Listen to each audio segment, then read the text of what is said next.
మహబూబ్నగర్ జిల్లాలో నిన్న జరిగినటువంటి దారుణ హత్య కేసులో పూర్తిగా జిల్లా వ్యాప్తంగా కూడా కలకలం రేకెత్తినటువంటి పరిస్థితి. కౌకుంట్ల మండలం తిరుమలాపూర్ గ్రామం దగ్గర ఓ వ్యక్తిని పూర్తిగా అత్యంత దారుణంగా కిరాతకంగా కొట్టి చంపినటువంటి పరిస్థితి. ఎందుకు కొట్టి చంపారనేటటువంటి కోణంలో పోలీసులు విచారణ చేస్తున్నటువంటి నేపథ్యంలో పూర్తిగా తమ కూతురుని వేధిస్తున్నాడనేటటువంటి కారణంగానే కొట్టి చంపినట్టుగా కూడా నిందితులు ఒప్పుకున్నట్టుగా పోలీసులు చెప్పుకొస్తున్నటువంటి పరిస్థితి. ప్రస్తుతం నిందితులు ఇద్దరు కూడా పోలీసుల అదుపులో ఉన్నారు. చనిపోయినటువంటి అలీఖాన్ ఎవరైతే ఉన్నారో కర్నూలు జిల్లా నందికొట్కూరు గ్రామానికి చెందినటువంటి అలీఖాన్ కుటుంబ సభ్యులు ప్రస్తుతం మనతో పాటు ఉన్నారు. అసలు ఏం జరిగింది, నిజంగానే ఈ హత్య వెనకాల ప్రేమ వ్యవహారమే ఉందా లేకపోతే ఇంకేదైనా వ్యవహారం ఉందా అనేటటువంటి విషయాలని తెలుసుకుందాం. ప్రస్తుతం అలీఖాన్ సోదరుడు మనతో పాటు ఏం జరిగింది, అసలు నిజానికి అమ్మాయిని వేధిస్తున్నాడు అనేటటువంటి కారణం చెప్తూనే మీ బ్రదర్ని కొట్టి చంపినటువంటి పరిస్థితి. నిజానికి అమ్మాయికి మీ అబ్బాయికి మధ్యలో ప్రేమాయణం నడుస్తుందా? ఇద్దరు లవ్ లో ఉన్నారా? ఎన్ని సంవత్సరాలు? సంబంధం లేదు సార్. 5 ఏళ్ళ నుంచి వాళ్ళ అమ్మతో తిరుగుతాను కానీ వాళ్ళ బిడ్డతో ఏం సంబంధమే లేదు. వాళ్ళ అమ్మతోనే వాళ్ళ అమ్మతోనే తిరుగుతున్నాడు. అదే ఆ పాపతో మాత్రం ఏం సంబంధమే లేదు. వాళ్ళు ఊరికే కేసు కొట్టించుకొని తప్పుడు సాక్షి చెప్తున్నాడు కానీ ఆ పాపకి వానికి ఎటువంటి సంబంధం లేదు. వాళ్ళ భర్త కూడా అంటే మా అబ్బాయి పెట్టుకున్న భర్త కూడా ఇద్దరు కలిసి మెలిసి తిరిగేతోళ్ళు తాగేతోళ్ళు అంతా చేసేతోళ్ళే. ఇప్పుడు మా కాడ డబ్బులు తీసుకుపోయి వాళ్ళకి పెట్టినాడు. నేను ₹1,00,000 ఇప్పించినాను. మా అమ్మకి ఇల్లు కుదబెట్టి మా అమ్మకి ₹1,00,000 ఇచ్చింది. మనిషికి వాళ్ళకి పెట్టినాడు. డబ్బులు తిని కూడా 5-6 ఏళ్ళ నుంచి తిరిగి డబ్బులు అయిపోగొట్టినాక ఇప్పుడు వాళ్ళని ఇడిపించుకోవాలని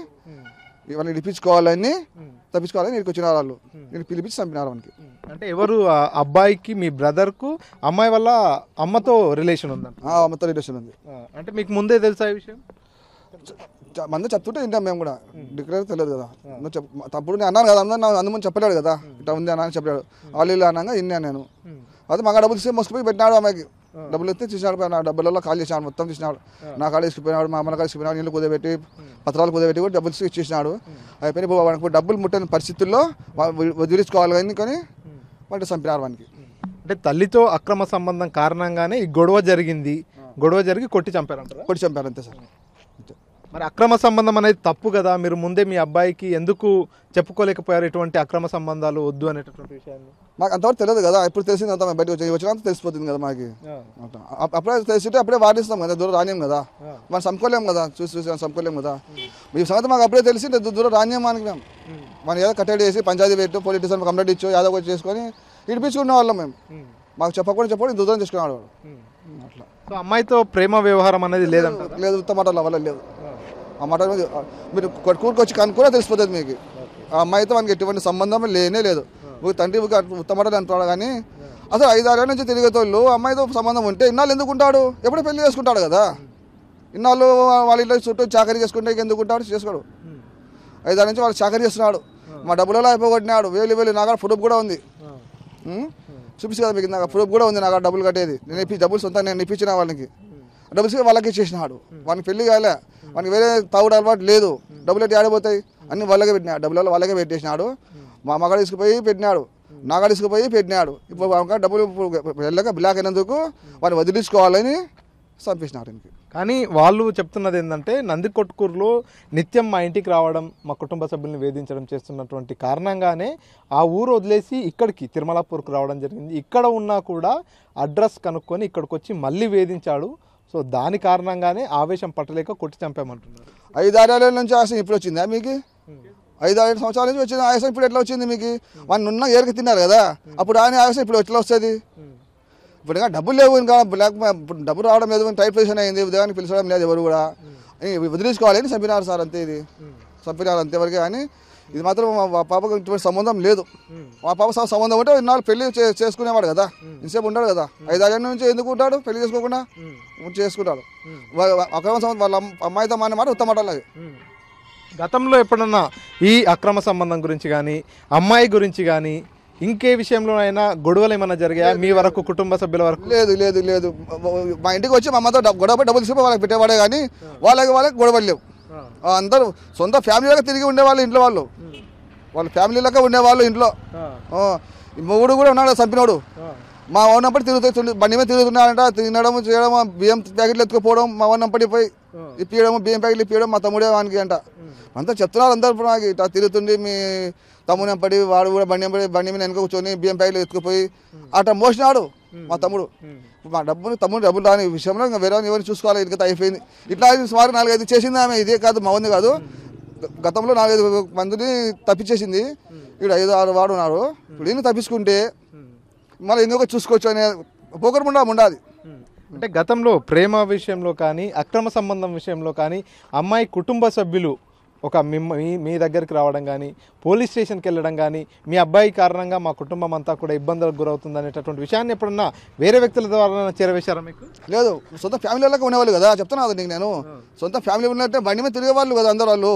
ఎందుకు ఇప్పుడు ఇన్ని దాదాపుగా 5-6 సంవత్సరాల నుంచి కలిసి ఉన్నారు, ఒకే కుటుంబంలో ఉన్నారని మీరు చెప్తున్నారు. ఇప్పుడు చంపేంత కోపం ఎందుకు వచ్చింది, ఎందుకు చంపారు, మీ అనుమానం ఏంది? ఇప్పుడు మా అమ్మ డబ్బులు లేదు, ఇప్పుడు మేమంతా డబ్బులు ఇచ్చేది లేదు. ఇంకా నేను డబ్బులు 1,00,000 రూపాయలు నేను ఇప్పించాను, అప్పు తెచ్చి వానికి ఇచ్చినాను. మా అమ్మ ఇల్లు కుదబెట్టి డబ్బులు లేకుండా కూడా ముసలి వాళ్ళు ఉన్నారు, వాళ్ళు తగిన పాన వాళ్ళది, వాళ్ళకి పెట్టదో లేరు. ఇల్లు కుదబెట్టి డబ్బులు తెచ్చి పట్టకాయలు పెట్టి వానికి ఇచ్చేసింది. అయితే వాళ్ళకి ఇచ్చాడు. నాకు ఇబ్బంది పెట్టిన డబ్బులు కావాలన్నా, నాకు ఇబ్బంది నా పరిస్థితి ఉంది, వేరే వాళ్ళ కట్టాలి అంటే నేను డబ్బులు 1,00,000 రూపాయలు తెచ్చి బయాస్ ఫైనాన్స్ తెచ్చి వానికి ఇచ్చిన డబ్బులు కూడా అవి కూడా అయిపోయినాయి. ఇంకా డబ్బులు రావడం లేదు వాళ్ళకి. అప్పుడు దండి ఉన్నాయి అప్పులు మాత్రం వాళ్ళకి. అసలు వాళ్ళ ఇల్లు సీజ్ చేసినారు గవర్నమెంట్ వాళ్ళు. ఇప్పుడు వాళ్ళకి అప్పులు ఎక్కువ ఇల్లు సీజ్ చేసినారు గవర్నమెంట్ వాళ్ళే. అన్ని అప్పులు చేసినారు వాళ్ళు. పని పాటు చేసేది ఇలా, ఎవరిని పట్టుకొని నున్న ఎరక తినేది, ఎవరిని పట్టుకొని ఎరక తినేది, ఇదే పంచాయతీ వాళ్ళది. లాస్ట్ దొరికినాడు, బకరా దొరికినాడు, ఉన్న చేసినారు. ఇంకా డబ్బులు రావడం లేదు, దీనికి ఇంత లాభం లేదు అనుకున్నారు, చంపినారు. ఇప్పుడు ఏం కోరుకుంటున్నారు మీరు, ఏం డిమాండ్? మాకు న్యాయం జరగాలండి, న్యాయం జరగాల కదా. ఇప్పుడు మాకు న్యాయం జరుగుతుంది, ఇంత దూరం వచ్చినాం మేము. మా తమ్ముడు సంపడం అన్యాయం వాళ్ళు. ఇప్పుడు వాళ్ళకి అంత ఇది ఉంటే పెద్ద మనుషులు ఉన్నారు, అంతమంది ఉన్నాం, మేము ఉన్నాము, పోలీస్ స్టేషన్ ఉంది, మా పెద్దవాళ్ళు బావగారు ఉన్నారు. ఒక మాట చెప్పొచ్చు కదా, అదే పేటలో ఉన్న వాళ్ళకి చెప్పొచ్చు కదా. చేస్తాడు మీ తమ్ముడు ఇంటికాడ వచ్చి మా పాప సతాయిస్తామని చెప్పింటే మేము చూసుకుంటాం కదా. సంపాదించిన అవసరం ఏమొచ్చింది, మనకి అవసరం లేదు. తప్పించుకోనికే మార్గం ఇది, అంతేవరకే. ఇంకా వాళ్ళ అమ్మాయిని అడ్డం పెడతారు వాళ్ళు, అంతే. ఊరిలో ఏమైనా కూడా అడ్డం పెట్టుకున్నా అంటే అమ్మాయి అడ్డం పెడితే కేసు కాదనే ఉద్దేశం చేస్తారు. నాకు మాత్రం న్యాయం జరగాలి సార్. మీరేమవుతారు చనిపోయినట్టు? బావ అయితే నేను బావ. ఏంటి అసలు అమ్మాయికి అబ్బాయికి మధ్యలో ప్రేమ వ్యవహారం కొనసాగుతుంది. అమ్మాయికి ఇష్టం లేకపోయినప్పటికీ కూడా ప్రేమ పేరుతో వేధింపులకు గురి చేస్తున్నాడు. ఆ కారణంగానే చంపాల్సిన పరిస్థితి దాపరించిందంటూ కూడా ఎవరైతే నిందితులుగా ఉన్నటువంటి వ్యక్తులు చెప్పినట్టుగా తెలుస్తుంది. నిజంగానే అమ్మాయికి అబ్బాయికి మధ్య ప్రేమ వ్యవహారం ఉందా? ఎందుకు కొట్టి చంపాల్సిన పరిస్థితి ఏర్పడింది? ఇదైతే తప్పుడు అభియోగంగా నేను చెప్తా ఉన్నాను. ఎప్పుడైతే తల్లిదండ్రులకు ఇష్టం లేదో వాళ్ళ ఇంటికి రానియరు. మనం ఎప్పుడైతే మన దగ్గర మన పాపనే ఉందని, ప్రతి ఇంట్లో అమ్మాయిలు ఉంటారు. ఎదుటోడు ఏదైతే తప్పుడు చూపు చూస్తున్నాడో ఎప్పుడైతే గ్రహిస్తామో అప్పటి నుంచి మనం దూరం పెట్టడమో ఇంటి నుంచి అవాయిడ్ చేయడమో జరుగుతూ ఉంటుంది.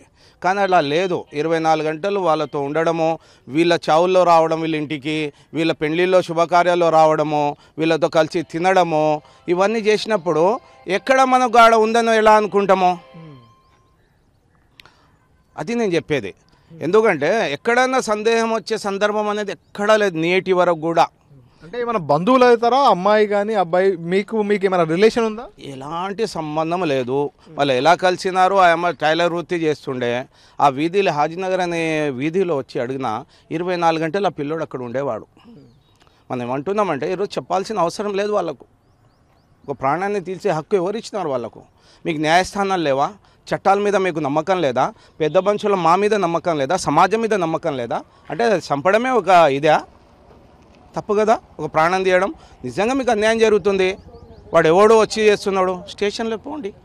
నేను పెద్ద మనుషులు మేము ఉన్నాం, తెలుగుదేశం పార్టీలో తిరుగుతాం, కమిటీల్లో వాళ్ళ అన్న తిరుగుతాం, అందరి నలుగురికి న్యాయం చాలామంది వస్తారు మా దగ్గరికి. ఏం రాలేకపోయినారా మీరు? ఒక్కసారన్నా మా పాపకని చెప్పి ఊరంతా కోడి కూస్తుందండి. మేము కాదు, వాళ్ళది నడుస్తుంది కంప్లీట్, ఆ ఇంటికి వేస్తున్నాడని చెప్పి ఊరు కోడి కూస్తుంది. ఈరోజు కొత్తగా వింటున్నాం. నేను ఇక్కడ వచ్చినాక ఎస్ఐ గారితో నేను మాట్లాడినప్పుడు వారు చెప్పడం జరిగింది, సరే ఏదో అమ్మాయిని వేధిస్తున్నా అంటే మేము ఆశ్చర్యం వ్యక్తం చేసినాం. అటువంటి సందర్భం ఎప్పుడు రాలా. అనేక మార్లు వాళ్ళ పెద్దన్న గారు ఉన్నారు, వాళ్ళు అన్నారు, బాబు నువ్వు ఎందుకు వదిలేసేయి, మేము వింటున్నాం, వీళ్ళు చెప్పంగా వింటున్నాం, ఏదో తప్పు చేస్తున్నావు, నీకు పెళ్లి కాలేదు, నువ్వు మా మాటే విను, మీకు 1 నెల రోజులు పెళ్లి చేస్తామంటే కూడా వినేవాడు కాదు. మరి అంతగా ఏం అని లోపరుచుకున్నారో ఆ దేవునికి ఎరక, వాళ్ళకి ఎరక. మరి అటువంటి వ్యక్తిని ఈరోజు దారుణంగా చెప్పడం అనేది దారుణం అని చెప్పి నేను చెప్తా ఉన్నాను. వాళ్ళకి ఎవరైతే దోషులు ఉన్నారో కఠినమైన శిక్ష విధించాలని చెప్పి చెప్తున్నా. రాబోయేది కూడా ఇటువంటి మహిళల చేతుల్లో యువకులు దగాకు పోకూడదని చెప్పి నా యొక్క పర్సనల్ అభిప్రాయం నాది. పిల్లలకు, యువతకు. మీరు చెప్పండి, మీరేమవుతారు చనిపోయినటువంటి వ్యక్తి? మా చిన్న కొడుకు, నేను అన్ననేత చనిపోయిన పిల్లలకి. అంటే మీది కూడా నందికొట్కూరు? నంది కొట్టుకురే. ఏం జరిగింది అసలు? నందికొట్కూరు ఇద్దరిది, అమ్మాయిది అబ్బాయిది ఇద్దరిది నందికొట్కూరే. ఇద్దరి మధ్యలో ప్రేమ వ్యవహారం ఉందని చెప్పి చంపేసినటువంటి నిందితులు చెప్తున్నారు. కానీ వారితో కాదు, వారి తల్లితో అక్రమ సంబంధం ఉందని మీ బంధువులు చెప్తున్నారు. అసలు ఏం జరిగింది? ఎందుకు చంపాల్సినంత పరిస్థితి ఎందుకు వచ్చింది? ఇప్పుడు వాస్తవంగా మాకు తెలిసిన కాడికి దాదాపు 4 సంవత్సరాల నుంచి ఆ కుటుంబంతో కలిసిమెలిసి ఉన్నాడు మా అలీఖాన్, మా తమ్ముడు. విషయము వేరే వాళ్ళు మాకు చెప్పగా ఈ విధంగా అక్రమ సంబంధం పెట్టుకున్నాడు ఆమెతో. అతని భర్త హైదరాబాద్లో ఉంటాడు, నందికొట్టులో ఉన్నాడు. అక్కడ ఉండేది అతని బిడ్డ, అతని కొడుకు, ఈమె, ముగ్గురు ఉంటారు కుటుంబంలో. ఆ ముగ్గురులో ఇతను ఒక కుటుంబ సభ్యులుగా మాదిరి ఆ ఇంట్లోనే పనుకోవడము, అక్కడ తినడము, వీళ్ళ కార్యాలకు వాళ్ళు రావడము, వాళ్ళ కార్యాలకు వీళ్ళు రావడము, ఈ విధంగా కలిసిపోయినారు. కలిసిపోతే చాలాసార్లు మందలించినారు. కొద్దిగా మాకు తెలిసిన వాళ్ళకి నేను కూడా మందలించిన, ఇటువంటి పరిస్థితి చేయకు, నీకు ఒక వయసు కూడా పెరుగుతుంది, నువ్వు పెళ్లి చేసుకో, నీకు ఒక కుటుంబము, నీకు ఒక కుటుంబం ఏర్పడాలా, నీకు ఒక పిల్లలు కావాలా, నువ్వు ఈ విధంగా ఎన్నాళ్ళు తిరుగుతావు, నేను కూడా మందలిస్తే నేను దానికి మా వినకుండా అదేవిధంగా మొండిగా అట్లనే ప్రవర్తించినాడు. తీరా చూస్తే పరిస్థితి ఈ పరిస్థితి జరిగింది. ఈ పరిస్థితి జరిగింది. మేము పోలీసులకు కోరుకునేది ఏమంటే, ఒక నిర్దోషిని ముద్దాయి చేయకండి, ముద్దాయిని నిర్దోషి చేయకండి. దయచేసి విచారించి మాకు న్యాయం చేయండి. ఎందుకంటే మాకు ఎవరి మీద పగలేవు. ఇప్పుడు మా తమ్ముడు చనిపోయినాడు. మేము కోరుకునేది ఏమంటే, ఎవరైతే దీనికి పాత్రలో, ఎవరు బాధ్యులో వాళ్ళని విచారించి, ముఖ్యంగా అయితే 4 తల్లి, పిల్ల, కొడుకు, తండ్రి 4 ప్లాన్ చేసి ఇక్కడ పిలుచుకొని చంపినారనే ఆలోచన మాది. లేకుంటే ఈ ఏరియాకి రాడు మావాడు, ఏమి పిలుచుకొని ప్లాన్ చేసి ప్లాన్ ప్రకారమే చంపినారని మా ఆలోచన కరెక్టా కాదా అని విచారించిన పరిస్థితి పోలీస్ డిపార్ట్మెంట్ ఉంది. మేము పోలీస్ డిపార్ట్మెంట్ కోరుకునేది ఏమంటే, దయచేసి ఈ ఒక హత్యకు కారకులైన వారి మీద 4 మీద చర్య తీసుకుంటూ, వీళ్ళకి ఎవరు మళ్ళా ఆ ఊరిలో సహకరించినారో లోకల్గా వాళ్ళను కూడా విచారించి, ఎవరు ఎంతమంది వీళ్ళని చంపినారో దయచేసి వీళ్ళు మాకు పోలీసులు న్యాయం చేయాలని మేము కోరుకుంటున్నాం. మీరు చెప్పండి, మీరేమవుతారు? అంటే ఈ చావుకు, ఈ హత్యకు ప్రధాన కారణం ఏంటనుకుంటున్నారు? మీ అనుమానం ఏంటి? ఈ హత్యకు ప్రధాన కారణము అలీఖాన్ అనే వ్యక్తి. ఇప్పుడు ఎవరైతే చంపినాడో అతని భార్య ప్రధాన కారణము. అతని భార్య ప్రవర్తన, ఈ అలీఖాన్ ప్రవర్తన వలన ఈ ఘటన జరిగింది. ప్రధాన కారణం ఇదే మాకు తెలిసిన కాడికి. ఓకే, సో ఇది పరిస్థితి. పూర్తిగా ఎవరైతే చనిపోయినటువంటి వ్యక్తి ఎవరైతే ఉన్నారో అతను ప్రేమ వ్యవహారం కొనసాగిస్తున్నాడు, తన కూతుర్ని ప్రేమిస్తున్నాడు అనేటటువంటి కోపంతోనే కొట్టి చంపామంటూ కూడా నిందితులు చెప్పుకొచ్చారు. కానీ ఎవరైతే చనిపోయినటువంటి వ్యక్తి కుటుంబ సభ్యులంతా కూడా చాలా స్పష్టంగా చెప్తున్నారు, ఎక్కడా కూడా అమ్మాయితో సంబంధం లేదు, వారి తల్లితో అక్రమ సంబంధం ఉన్నట్టుగా ఇప్పుడిప్పుడు మాకు విషయాలన్నీ కూడా వెలుగులోకి వస్తున్నాయి. ఒకవేళ మా అబ్బాయి చేసింది తప్పే అయినప్పటికీ కూడా దానిపై చట్టపరమైనటువంటి చర్యలు తీసుకోవాలి, లేదంటే పూర్తిగా పంచాయతీ ఏర్పాటు చేయాలి. అంతేకాని చట్టాన్ని చేతిలోకి తీసుకొని ఏ విధంగా కొట్టి చంపుతారంటూ కూడా ఇక్కడ ఉన్నటువంటి వారి కుటుంబ సభ్యులంతా కూడా ప్రశ్నిస్తున్నటువంటి పరిస్థితి. ఎవరైతే అలీఖాన్ను దారుణంగా కొట్టి చంపినటువంటి వ్యక్తులు ఉన్నారో వారిపై ప్రభుత్వం పూర్తిగా చట్టపరమైనటువంటి చర్యలు తీసుకోవాలి, కఠిన చర్యలు తీసుకోవాలి. రాబోయే రోజుల్లో ఎవరు కూడా చట్టాన్ని ఈ రకంగా చేతుల్లోకి తీసుకోకుండా ఉండేలా చర్యలు తీసుకోవాలి. ఈ మృతి వెనకాల ఇంకేమైనా కారణాలు ఉన్నాయనేటటువంటి కోణంలో కూడా పూర్తిస్థాయి దర్యాప్తు చేయాలంటూ కూడా చనిపోయినటువంటి వ్యక్తి అలీఖాన్ కుటుంబ సభ్యులంతా కూడా డిమాండ్ చేస్తున్నటువంటి పరిస్థితి. ప్రపంచంలో ఏ మూల ఏ క్షణం ఏం జరుగుతుందో వేగంగా తెలుసుకోవడానికి తొలి వెలుగు వాట్సాప్ ఛానల్ని ఫాలో చేయండి.